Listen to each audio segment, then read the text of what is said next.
अस्सलाम वालेकुम स्टूडेंट्स, इस वीडियो लेक्चर के अंदर हम second year mathematics chapter 3 exercise 3.7 का क्वेश्चन नंबर 13 डिस्कस करेंगे। इससे पहले मैंने एक्सरसाइज 3.7 के 3 वीडियो लेक्चर्स रिकॉर्ड करवाए थे, जिसमें क्वेश्चन नंबर 1 to 12 हम ऑलरेडी डिस्कस कर चुके हैं, उनके सॉल्यूशंस फाइंड आउट कर चुके हैं।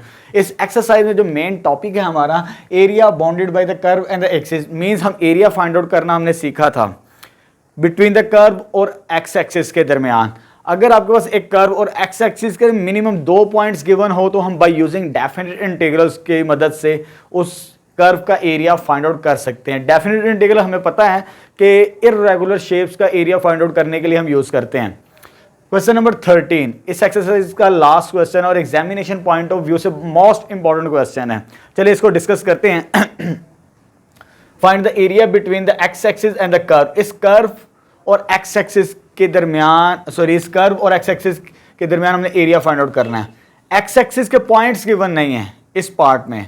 क्वेश्चन नंबर 1 to 4 में पॉइंट्स गिवन थे जब मैंने फर्स्ट वीडियो लेक्चर रिकॉर्ड करवाया। उसके बाद 7, 10, 11 और 12 के अंदर लिमिट्स पॉइंट्स यानी एक्स एक्सिस के पॉइंट्स गिवन थे और साथ में कर्व गिवन थी। लेकिन जो क्वेश्चन नंबर 5, 6, 8 और 9 जब हमने सॉल्व किए थे तब हमारे पास पॉइंट्स गिवन नहीं थे। इस क्वेश्चन में भी क्वेश्चन नंबर 13 में हमें एक्स एक्सिस के पॉइंट गिवन नहीं है, जस्ट कर्व गिवन है। जस्ट कर्व गिवन होगी, पहला हम चेक करेंगे ये कर्व एक्स एक्सिस पर कहां कट करती है। उसके लिए मेथड है कि पुट करते हैं y इज इक्वल टू 0। पहले हम इसके लिमिट्स पॉइंट फाइंड आउट करते हैं। टू फाइंड लिमिट्स पॉइंट्स यानी ये कर्व एक्स एक्सिस पर कहां कट करती है, उसके लिए मेथड है पुट करते हैं हम y इज इक्वल टू 0।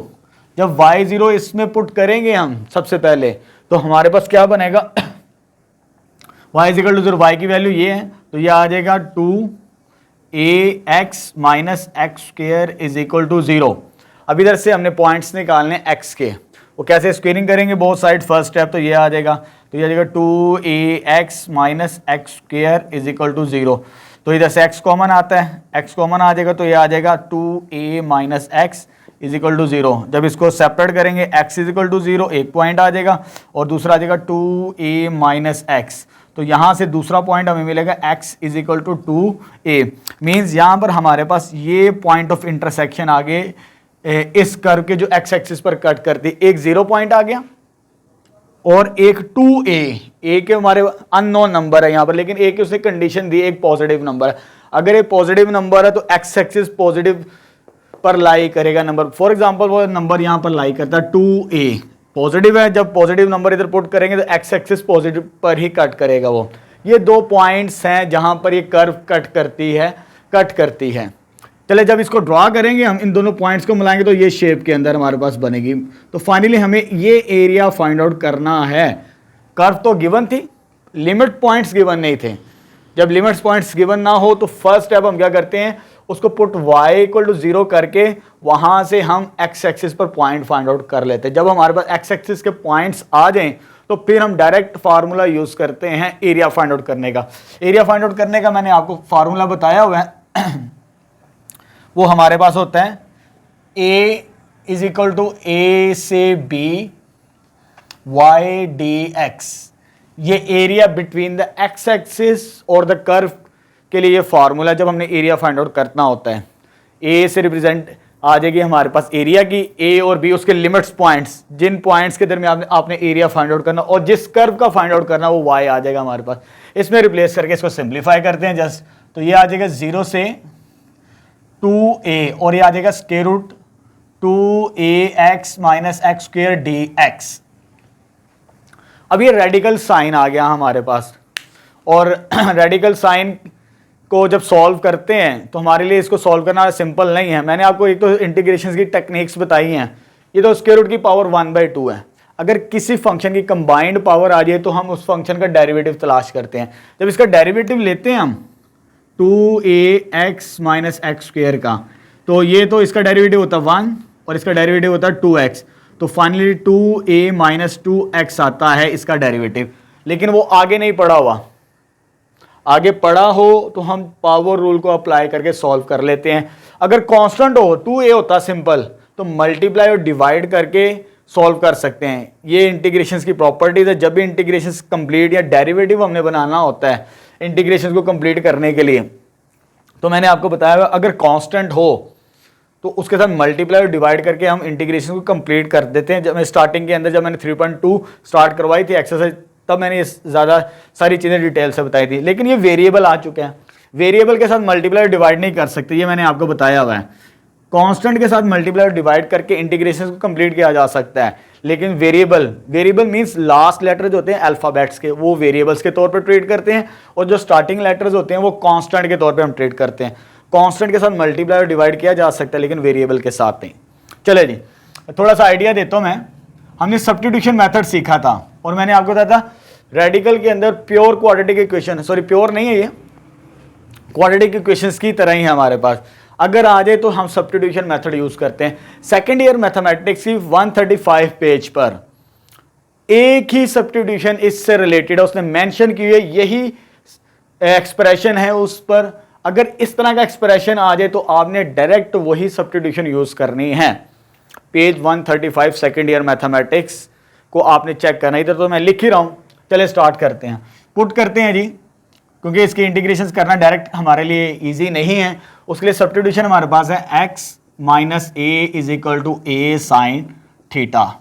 ये आप पेज 135 सेकेंड ईयर देख सकते हैं बुक पे, लास्ट पे ये लिखी हुई है सब्स्टिट्यूशन। इस तरह का एक्सप्रेशन है रेडिकल के अंदर, तो उसको सॉल्व करने के लिए ये सब्स्टिट्यूशन यूज की जाती। एक ही सवाल है पूरी इंटीग्रेशंस के अंदर, और ये सब्स्टिट्यूशन आपको पता होनी चाहिए।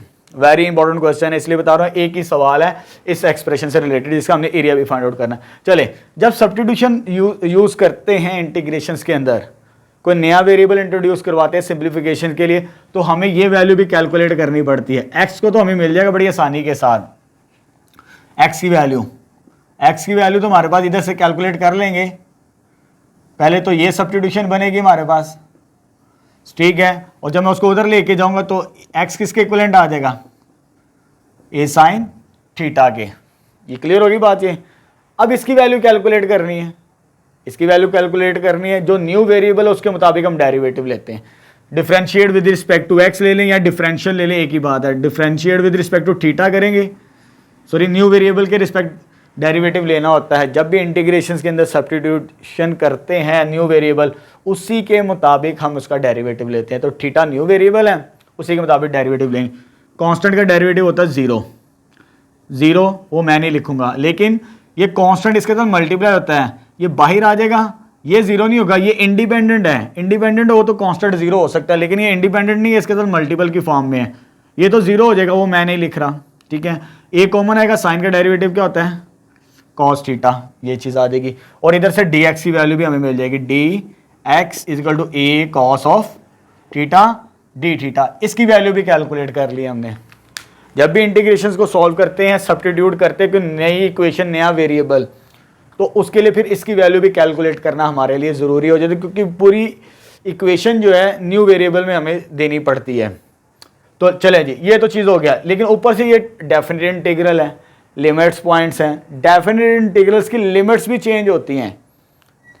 इनडेफिनेट इंटीग्रल्स के अंदर दो काम करने होते हैं, एक सब्स्टिट्यूशन और इसकी वैल्यू कैलकुलेट करनी होती है। लेकिन डेफिनेट इंटीग्रल्स के अंदर जहाँ लिमिट पॉइंट्स गिवन होती हैं, पहले सब्स्टिट्यूशन, फिर डिफरेंशियल, फिर ये लिमिट्स पॉइंट फाइंड आउट करनी होती है। ये भी चेंज हो जाएंगी। ये एक्स के पॉइंट्स हैं, ये एक्स एक्सिस पर है, लेकिन हमें in terms of theta values चाहिए। उसके लिए क्या मेथड है, when x is equal to, x की वैल्यू क्या है, जीरो। जब x इसमें जीरो पुट करूंगा मैं यहां पर, तो मेरे पास क्या बनेगा, ये जीरो हो जाएगा, minus A is equal to A sine theta आ जाएगा हमारे पास। यहां पर a को डिवाइड करेंगे तो -1 साइन थीटा। जब इसको सॉल्व करेंगे, साइन इनवर्स बनेगा, ये साइन इनवर्स -1 और थीटा। तो यहां पर जो थीटा की वैल्यू बनेगी दैट इज -π/2। ये तो फर्स्ट लिमिट पॉइंट्स आ जाएगा हमारे पास जब हम ये पुट करेंगे x इज इक्वल टू 0। दूसरा लिमिट पॉइंट क्या है हमारे पास, वो ये है हमारे पास, x is equal to 2a। फिर इसमें पुट करना पड़ेगा, सॉरी यहां पर इसमें मैं पुट करके वैल्यू फाइंड आउट कर रहा हूं थीटा की, सिंपल याद रखना। चले जी, इसमें जब पुट करेंगे when x is equal to 2a। जब इधर 2a पुट करेंगे तो इक्वेशन क्या बनेगी, 2a minus a is equal to a sine of theta. जब इसको सिंप्लीफाई करते हैं further,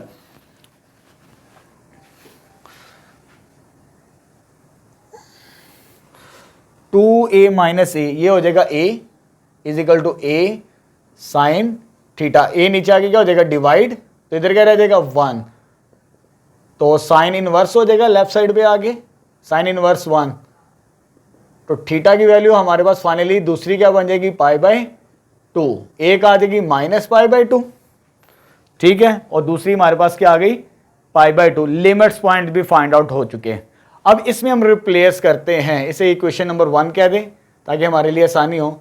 therefore 1 becomes equation number 1। Equation number 1 क्या आ जाएगी, a is equal to, limits points भी चेंज हो गए, माइनस पाई बाय 2 से पाई बाय 2 के दरमियान। और यहाँ पर x की वैल्यू हमने ऑलरेडी कैलकुलेट कर ली, सब्स्टिट्यूशन तो ये की थी लेकिन हमने x की वैल्यू भी कैलकुलेट कर ली। x is equal to a plus a sine theta. इस रेडिकल एक्सप्रेशन में हम ये रिप्लेस करेंगे x की जगह 2a, और इस x की जगह ये वाला एक्सप्रेशन आ जाएगा a plus a sine theta. और फर्दर माइनस x का स्क्वायर क्या बनेगा, a plus a sine theta का स्क्वायर इनटू dx की वैल्यू वो हम ऑलरेडी कैलकुलेट कर चुके हैं। dx की वैल्यू क्या आ जाएगी, a cos theta d theta बन जाएगी हमारे पास। अब इस एक्सप्रेशन को हमने सिंप्लीफाई करना है पहले, उसके बाद इसके इंटीग्रेशन को कंप्लीट करेंगे। चले जी स्टार्ट करते हैं जी। तो हमारे पास आ जाएगा माइनस पाई बाय 2 से पाई बाय 2। इसको सॉल्व करते हैं, 2a का स्क्वायर प्लस 2a का स्क्वायर साइन थीटा, ये चीज़ आ जाएगी हमारे पास। उसके बाद इसका स्क्वायर ओपन करना है, a square plus b square आना है, लेकिन बाहर साइन माइनस क्या है, तो ये हमारे पास साइन स्क्वायर आ जाएगा। और प्लस 2ab से मुराद माइनस 2ab। तो ये मैंने फार्मूला अप्लाई कर दिया a square plus b square का, और बाहर जो है a cos theta into D theta value बन गई। इधर सिंपल मल्टीप्लाई किया, a square 2a square sine theta, इधर स्क्वायर ओपन करेंगे लेकिन बाहर नेगेटिव साइन है तो वैल्यूज भी तो, साइन भी तो चेंज हो जाएंगे इसके। तो यहाँ पर ये स्क्वायर वाली टर्म है, ये भी स्क्वायर है, तो थोड़ा सा सिंप्लीफाई करते हैं। ये टर्म और ये टर्म क्या हो जाएगी, cancel out, a square 2a square minus a square, तो ये बन जाएगा आपके पास माइनस पाई बाय 2 से प्लस पाई बाय 2। तो ये बन जाएगा, इसको और इसको सॉल्व करेंगे तो a स्क्वायर होगा, तो ये बच जाएगा हमारे पास, ये बच जाएगा हमारे पास 2 टाइम्स आ गया, सॉरी यहाँ पर से ये वैल्यू कैंसिल नहीं होती, ये वैल्यू कैंसिल होगी इसके साथ, तो minus a square sine square theta बच जाएगा। ये हमारे पास a स्क्वायर साइन स्क्वायर था, ये कैंसिल आउट होगी, वो गलती से मैंने कर दी, और बाहर क्या बच जाएगा, a cos theta d theta, ये चीज़ आ जाएगी। इसमें क्या चीज़ कॉमन आती है हमारे पास, a का स्क्वायर, जब a का स्क्वायर कॉमन आएगी तो स्क्वायर रूट से कैंसिल आउट हो जाएगी, वो बाहर आ गए, a square 1 minus sine square theta, और a cos theta d theta बन जाएगा हमारे पास इस नेक्स्ट स्टेप के अंदर। ये a स्क्वायर और a स्क्वायर स्क्वायर रूट के साथ कैंसिल आउट हो जाएगा, फर्दर a को a के साथ मल्टीप्लाई करेंगे तो बाहर आ जाएगा आपके पास a square into minus pi by 2 से पाई बाय 2, और ये आ जाएगा cos स्क्वायर, ये एक्सप्रेशन बनेगा मेरे पास cos का स्क्वायर बनेगा 1 माइनस साइन स्क्वायर, और बाहर क्या है cos थीटा डी थीटा आ जाएगा हमारे पास। तो फाइनली ये स्क्वायर स्क्वायर रूट के साथ कैंसिल, cos इंटू cos क्या हो जाएगा, cos का स्क्वायर। इसकी हमें इंटीग्रेशंस करनी है फाइनली, तो जब इसके इंटीग्रेशंस करेंगे तो हमारे पास वो बनती है, एरिया आ जाएगा a square minus pi by 2 से plus pi by 2 cos square की इंटीग्रेशंस। cos स्क्वायर की इंटीग्रेशंस मैंने आपको बताई हुई हैं। cos स्क्वायर की जब हम इंटीग्रेशंस करते हैं उसकी डायरेक्ट इंटीग्रेशंस नहीं होती, उसको डबल एंगल में हमें कन्वर्ट करना पड़ता है। जब डबल एंगल में कन्वर्ट करेंगे तो ये फार्मूला बनेगा हमारे पास, a square minus pi by 2 से प्लस पाई बाय 2, और ये आ जाएगा 1 plus cos theta divided by 2 this one. उसके बाद इस फंक्शन की हमने इंटीग्रेट, सॉरी यहाँ पर कॉस डबल एंगल है, ये आ जाएगी। उसके बाद इसको सिंप्लीफाई कर लेंगे, सिंप्लीफाई करके हमारे पास फाइनल सॉल्यूशन मिल जाएगा हमारे पास। मेरे पास स्पेस नहीं है तो मैं यहां पर इसको इंटीग्रेशन को कंप्लीट कर रहा हूं। चले जी, उस स्टेप के बाद आते हैं, इसको इंटीग्रेशन को लहदा लहदा करते हैं। ए आ जाएगा ए स्क्वायर बाहर है, 2 बाहर आ जाएगा, इसके साथ 1 की और cos 2 थीटा की इंटीग्रेशन करेंगे हम। a बाई 2 आ जाएगा, पहले 1 की इंटीग्रेशन, मैं दोबारा रिपीट कर देता हूं। यहां पर हमारे पास 2 फंक्शंस बनते हैं,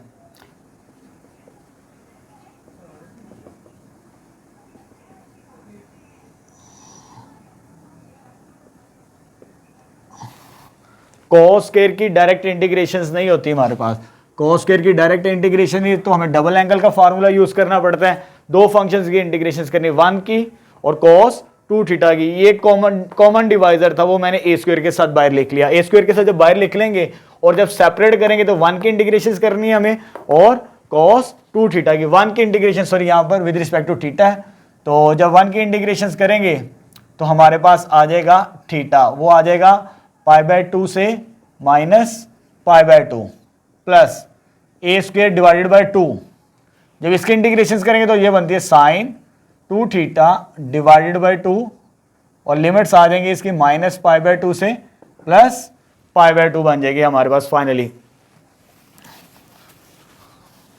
तो इसकी upper limit minus lower limit apply करते हैं, a square divided by 2, upper limit के आगे हमारे पास pi by 2 minus minus lower limit. ये हमें पता है डेफिनेट इंटीग्रल्स में लिमिट्स कैसे पुट करते हैं। अपर लिमिट थीटा की जगह आ जाएगी और माइनस का sine, lower limit minus pi by 2। बिल्कुल इसी तरह इधर करेंगे हम, ए स्क्वायर बाई 4, 2 2 4 4 हो जाएगी। जब इधर पुट करेंगे हम वैल्यूज, साइन 2 थीटा, 2 थीटा है, थीटा की जगह क्या आ जाएगा pi by 2 minus sine 2 times minus pi by 2। ये upper limit minus lower limit इधर भी आ जाएगी हमारे पास। तो फाइनली इसको सिंप्लीफाई कर लेते हैं, a square by 2 minus minus क्या होता है plus pi by 2 plus pi by 2 plus A square by 4। जब इसको सिंप्लीफाई करेंगे तो हमारे पास ये आ जाएगा साइन पाई, माइनस बाहर आ जाएगा माइनस माइनस प्लस, इधर भी क्या रह जाएगा साइन पाई, क्योंकि ये 2 और 2 कैंसिल आउट हो जाएगा, इधर से भी 2 और 2 कैंसिल आउट हो जाएगा, तो साइन पाई की वैल्यू भी 0, ये भी 0। तो फाइनली ये पूरे का पूरा एक्सप्रेशन क्या हो जाएगा 0 के इक्विवेलेंट। तो फाइनली हमें इसका सोल्यूशन मिलेगा, इसको सोल्व करेंगे तो पाई आ जाएगा। तो फाइनली सोल्यूशन हमें आ जाएगा a is equal to a square by 2 pi के इक्विवेलेंट इस कर्व का जो हमारे पास गिवन थी। इस कर्व का एरिया हमने फाइंड आउट कर लिया। Very important question examination point of view से, क्वेश्चन नंबर 13 एक्सरसाइज 3.7।